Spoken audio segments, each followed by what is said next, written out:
So let's turn our attention to cost. We've kind of talked about the production process and this idea that, marginal product has a certain characteristic of diminishing marginal product. Maybe not at first, maybe there's increasing marginal product at first, but eventually it's diminishing. Now we can think about costs and what this assumption in particular about marginal product means for the shape of the cost curves.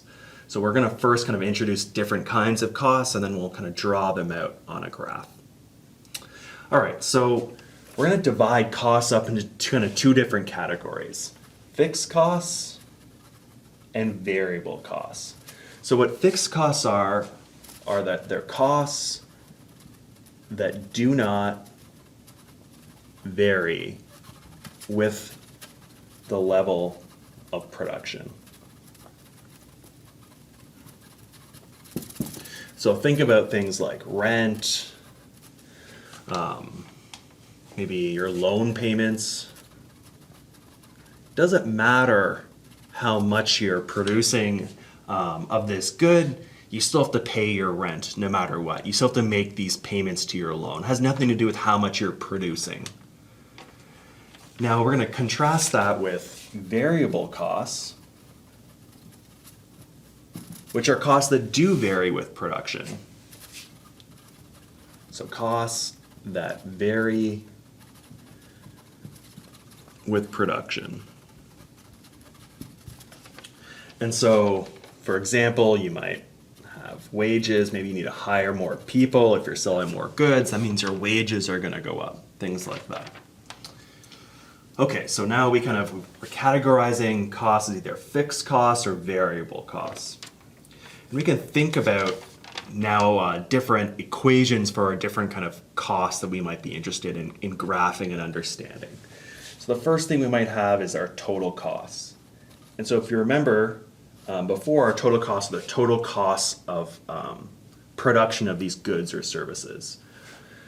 And so total costs are going to be equal to total fixed costs plus the total variable costs. So that's what total cost is. Total costs are these two categories added together, and then the total amounts in these two categories added together. We could have average total cost, which is going to be the total cost divided by Q. Right? If we want to take an average, we just divide it by the quantity to get the average. We can think of average fixed cost as being the total fixed cost divided by Q. And we can think of total variable cost as being average variable cost as being the total variable cost divided by Q. So if we want to get the average of something, we just divide it by the total. So kind of using the equation above, we can see that if we just divided everything by Q, we could see that average total cost equals average fixed cost plus average variable cost. Because we're just dividing both sides of this first equation by 2 to get this third equation here. Or the equation on the third line, I guess there's lots there. The final cost, which is going to be like a really important cost, it's going to kind of drive our decisions because we're thinking on the margin, is going to be the marginal cost. And so this is the change in total costs from a change in how much we produce or our output. Usually it's going to be easier to think about this denominator in terms of change in 1. So essentially we're asking how much does total cost change if we increase our output by just 1, by just a marginal amount.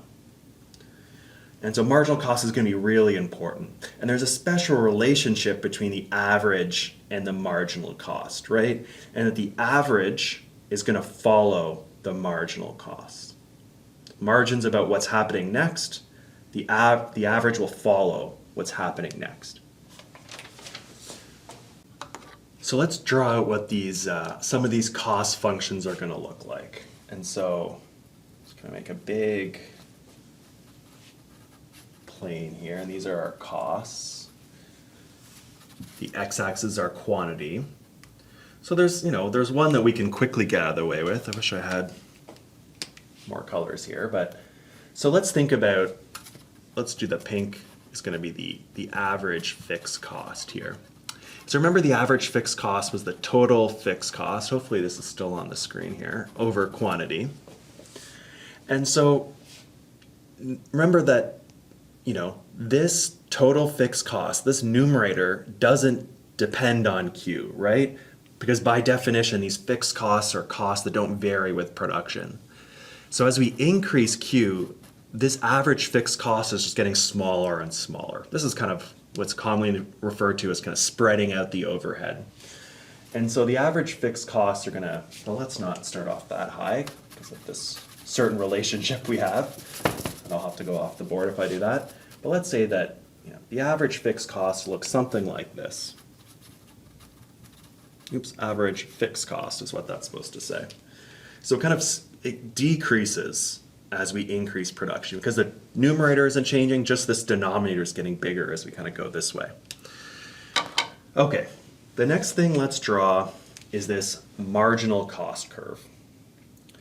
And so let's say, we don't know exactly where it starts off. I'm just going to draw it a certain way, but it has a certain shape. It's going to have a kind of a U-shaped. And this is because of the diminishing marginal product. And so if we assume that there's increasing marginal product at the beginning, that means as we increase our production, the marginal cost of producing goes down for some period. And then all of a sudden, this diminishing marginal product kicks in, where we have to put more and more inputs in to get the same amount of output. Or said in a different way, if we put the same amount of inputs in, we get less and less output with diminishing marginal product. And so that means this marginal product, or this marginal cost curve is going to look something like this. It's going to go down at the beginning. This is that zone where we're getting increasing marginal product. So the marginal costs of producing more output is going down because we can specialize as we add more people, things like that. But then all of a sudden at some level of production, this diminishing marginal product kicks in, and that has this effect. This starts to kick up our marginal costs because we have diminishing marginal product. The marginal costs are going to start going up and up and up and up. So that's why the marginal cost curve has this shape. Now we can also think of the last two curves that we're going to draw are going to be the average variable cost and the average fixed cost. So let's say the average variable cost starts off somewhere like here. And so, and I guess I could have started them all off in like kind of the same point here.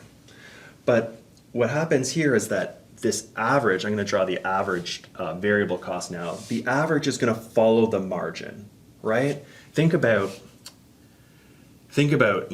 sports is the obvious kind of analogy here, that if someone has an average points per game of 20 is their average points a game, and then their marginal gain they score 35, then their average is going to go up, right? The marginal game is like the next game. If you have an 85 in economics and you get your midterm back and you got a 95, that midterm mark was your marginal mark. If it was above your average went up. If you had an 85 average in economics and then you got your midterm back and you got a 75, then your average is going to go down.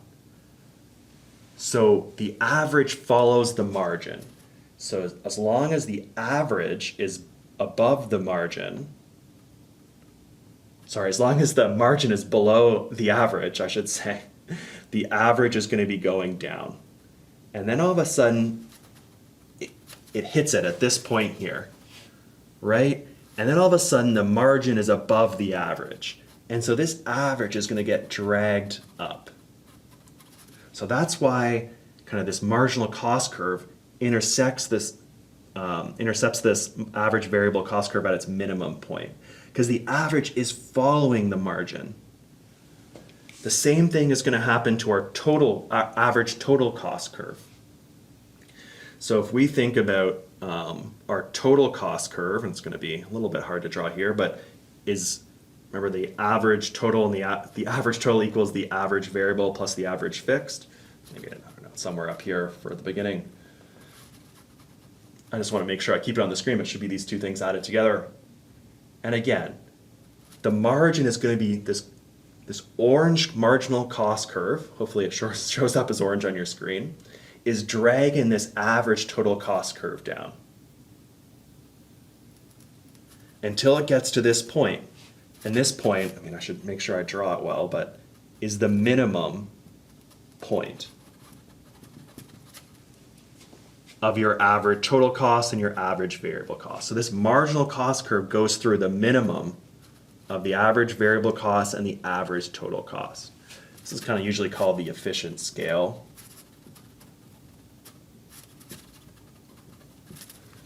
So this point here is called the efficient scale, or this quantity is the efficient scale, because it's the amount of production that minimizes the average total cost. So it's going to be the point where the marginal cost curve crosses the average total cost curve. Okay, so let's just recap. So here are different cost curves. This kind of pink, purple one is going to be the average fixed cost. It's just kind of going down over time, right? Because we're spreading out the overhead, the numerator stays the same, but the denominator is increasing. The next thing we choose is this marginal cost curve. It goes down at the beginning because of increasing marginal product, and then those diminishing marginal product properties kick in, and it starts to go up. So that's why it has this U shape. The shape of the average variable cost and the average total cost are a result of this marginal cost curve, and this U-shaped of this marginal cost curve. Whenever the margin is below the average, the margin is dragging this average down. And so it's going to cross the minimum point of each of these curves. And then all of a sudden the marginal cost is above the average variable cost or the average fixed cost, depending on which one you're looking at. And so it's going to begin to drag these curves up. And so these should also be getting closer and closer together because the difference is this average fixed cost. So that's why, it's not the best drawing, but they should be getting closer and closer together as we're spreading out the overhead more and more. And finally, we kind of discussed this efficient scale. So this is the amount of production. I don't know what it's called in your notes, like if it's QM or something like that. I'm not sure. I should not say QM just in case it's not, but some level of quantity. It's the production level that minimizes our average total cost, kind of given what our production process looks like in terms of given our factory size and things like that.